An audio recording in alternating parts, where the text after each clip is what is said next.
Hi, BrenTech here, where tech is made simple. So once again, it's that time of the month again, and another month is behind us, and it's now time to compare the Statcounter survey results for the desktop Windows market share between March and April 2026.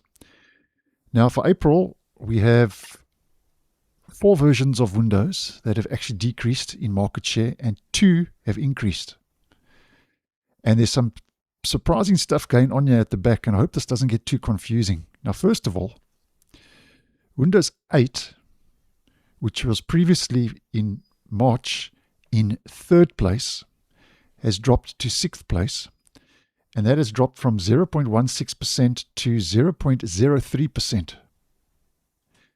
And then Windows 8.1, which for March was in 6th place, has moved up to 5th place. And that's decreased from 0.12% to 0.09%. Now here's an interesting one. Windows XP is once again, and this isn't the first time this has happened, is once again used more, according to Statcounter, is used more than Windows 8 and 8.1.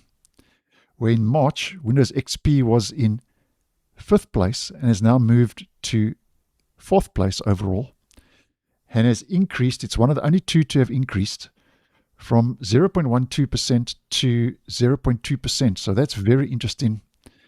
And Windows XP is still putting up quite a good fight there in those unsupported versions of the operating system. Now, Windows 7 has also decreased from 1.2% in March to 0.84% in April. So that's going to be an interesting one to watch. Windows 10 is a little bit up and down. For 1 month it goes up slightly, then the next month it comes down slightly, and this is one of those down months where Windows 10 in March was 31.31%, and here we can see in April is 28.51%. And then Windows 11 has moved up, give or take 3%, from 67.08% to 70.31%, and is also a little bit up and down, and you'll notice that when we have a look at the chart.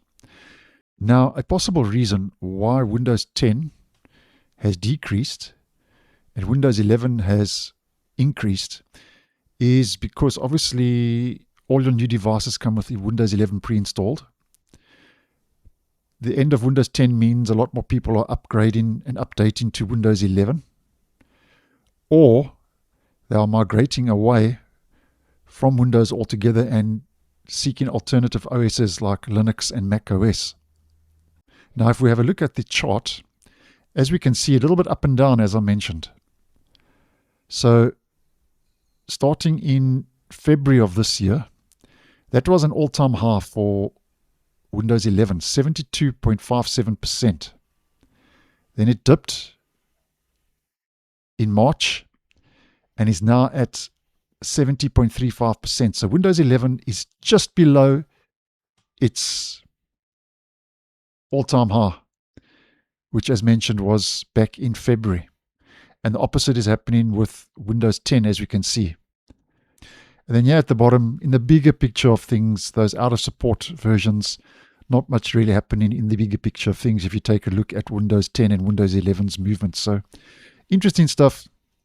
And that's the Statcounter survey results for April for the Windows version market share worldwide. So thanks for watching, and I'll see you in the next one.